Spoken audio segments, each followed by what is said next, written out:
Rasul Kareem sallallahu alaihi wasallam, which is also in Bukhari, Hazrat Anas radiallahu ta'ala anhu is the narrator of this hadith. And these two types of hadith are the base of those fuqaha who say that the medication, even though they contain any alcohol or anything which is haram, and they are essential, they are necessary to save the life. For example, medication for the cancer, or medication for those who have blood cancer, any type of essential life-saving medication, they would given the permissibility to use those medications. It's based on these ahadith pak. Two ahadith pak I mentioned, yes. Now second, the third hadith pak in Bukhari Sharif, Hazrat Anas radiallahu ta'ala anhu, he stated that people of Urayna, they came to Madinatul Munawwara. Yes? When they reached to Medina, Prophet ﷺ found out that these people were ill.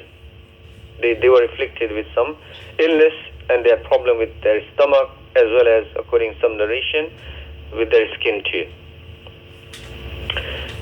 Now, these people, when they came to Medina, the atmosphere of Medina did not suit them. Imagine. Medina's atmosphere did not suit them. Now Prophet ﷺ then commanded them, there was outskirts of Medina, किसी का तबेला होगा जहाँ ऊँट बांधे थे. Rasul Kareem ﷺ commanded them on the outskirts of Medina, somebody had their compound in which they had their camels. They said, go and drink the urine and the milk of those camels because of their illness, Prophet ﷺ told them. So two things. What Prophet ﷺ said? Urine of the camel and the illness. Now, unfortunately, this hadith pak, you have mushrikun of India. They make the base of accusing Muslims of the same thing that they do, we should do too. Drinking cow's urine. Yes? Because of the lack of knowledge, the background of this hadith pak, why did Prophet ﷺ tell them to use the urine of camels, etc.? Because of that, they use that. So we need to understand this hadith pak. Now these people, Prophet commanded them to do so. When they followed the command of Prophet ﷺ, then they became well. They were cured. But then what they did, after they were cured, the person who was looking after those camels, they killed that individual, and then they took all the camels and ran away. So, in other words, they became murtad. They left the fold of Islam and they became murtad. Now, this was very difficult for Rasulullah ﷺ to accept. And then they were later chased by the Sahaba and brought to Prophet ﷺ, and they were given the very, very severe punishment. However, the purpose of mentioning this hadith is that we do have a hadith in which Prophet ﷺ stated that anything which is najis or haram, do not use it for the cure. But then on the other hand, we also have the hadith of Bukhari Sharif, and this hadith is such that there are 8 different chains that this hadith pak has been narrated. So there is no doubt in this hadith pak being sahih. 8 different chains of Sahaba, this hadith pak has been narrated. Now usually, what is done when you have two ahadith which visibly look opposite to each other? One says, do not use haram to cure yourself. And one hadith pak, explicit command of Prophet ﷺ to use the urine of camel to cure yourself. Yes? For that particular group of people, Urayna. Now the ulama, they come to the conclusion. They said the tatbiq, the word which is used to bring two ahadith which visibly look opposite in such a way that both of them can be acted upon, is called tatbiq. What is the tatbiq and how do we act upon both of them is that if you have medication which is present and it is halal and does not have any haram in it, then you are not allowed to use that. And that's the reason when you ask question to the ulama that I have this medication, it has this type of alcohol or that type of alcohol, or it has this element of animal, can I use it? What the first thing they tell you? Ask the doctor to give you the alternative which does not contain that. Why? Because if there is an alternative and you can find an alternative, then you are not allowed to use it. Based on the first ahadith that we heard that do not seek cure from haram. But if there isn't any option and it is essential for your health and for your life, then you can use it based on the second hadith, hadith urina, that we heard. I hope that the entire concept makes sense to you, that both of them, they are based on hadith, because Rasulullah knew for those people of urina and the illness they had, that only these two things will cure them. The ulama also have said in the sharh and commentary of the hadith that Prophet ﷺ was given the ilm al-ghayb by Allah subhanahu wa ta'ala, and Prophet knew about these people and how they would end up as murtad. They would end up as murtad. And therefore, Prophet ﷺ said to them, drink the urine and milk of the camels. There are two explanations that's been given. Now, coming back,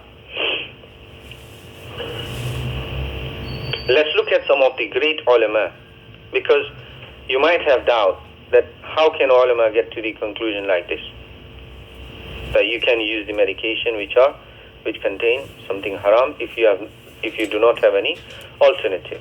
Let's look at what kind of great ulama they gave this conclusion. These are not from this century or a century ago or a century ago. These are great ulama such as Hazrat Imam Bayhaqi rahmatullahi ta'ala alayhi. Hazrat Imam Bayhaqi is a great muhaddis whose book of ahadith known as Sunan al-Kubra and many other books of and collections of ahadith. So he mentioned ये दोनों hadith हैं. First hadith, that Allah has not placed shifa in haram, and the second hadith, do not seek the cure from haram things.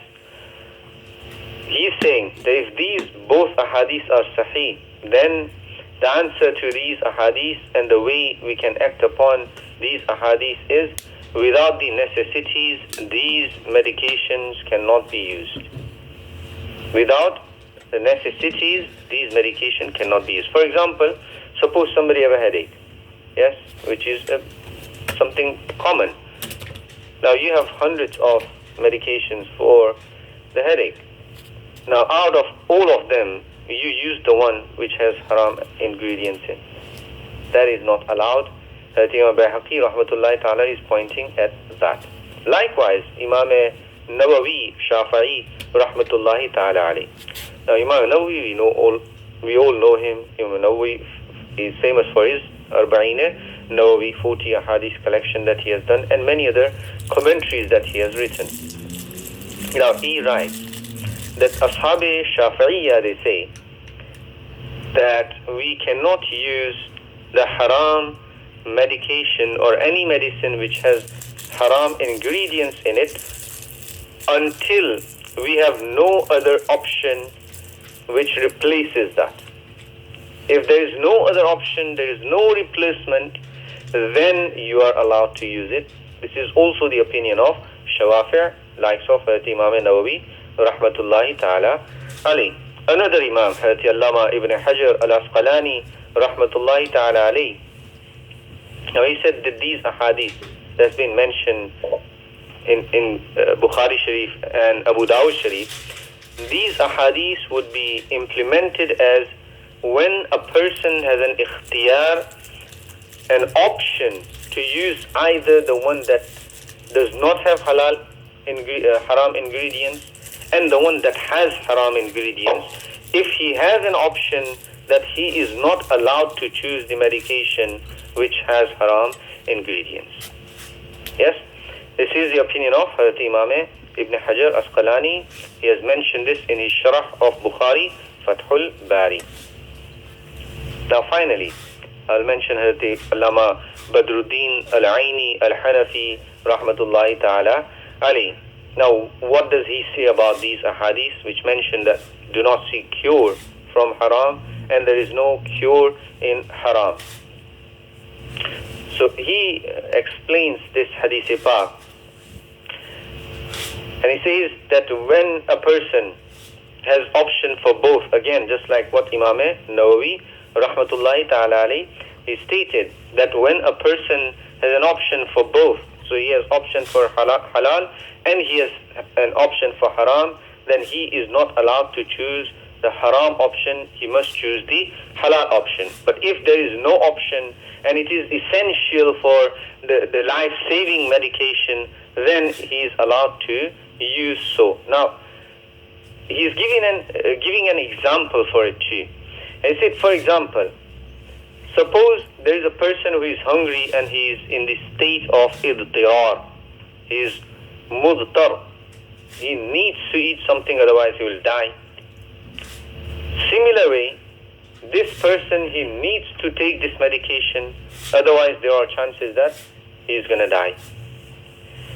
So he based on that situation and he said, when this mudtar who is hungry and he is allowed by Allah Azza wa Jal to consume haram, including if there is nothing and only the pig meat is present, and he is allowed to eat as much he can to save his life and drink alcohol as much to save his life, then the medication is the same thing. If it's essential to save the life of that individual, then he can use it if there isn't any other alternative option. I hope this makes sense. There is a lot more detail to this, but I think this much discussion explains the options that ulama has given, and our great fuqaha, starting from Hazrat Imam Bayhaqi all the way to Hazrat Allama Badruddin Aini Rahmatullahi Ta'ala Ali, and why they said what they said. And when you come across these two types of different ahadith, now imagine if any Salafi comes across these ahadith, one says yes and one says no, how do they do tatbiq? They will have to use the ulama, they will have to use the muhaddisun and their commentary, otherwise taking literal from these ahadith will tear you apart, that one side of your body will take the medication, other side of your body will say no. What are you going to do? Both are sahih ahadith and both they tell you the opposite. So ulama and those who give the detailed understanding of the ahadith is essential, and it is necessary to understand the aqwal of Rasulullah ﷺ from what our predecessors wrote. Otherwise we will be misguided and we will be the same. An example I'll give you, that an old man came to me. Old man, he can't even walk much. He comes to me with one hadith. And it's long thing, so I will some other day mention which hadith he was talking about. He comes with a translation of that hadith, and it was in Urdu, some WhatsApp post. It wasn't even written in the correct Urdu, and he said to me, Maulana, I need the answer for this.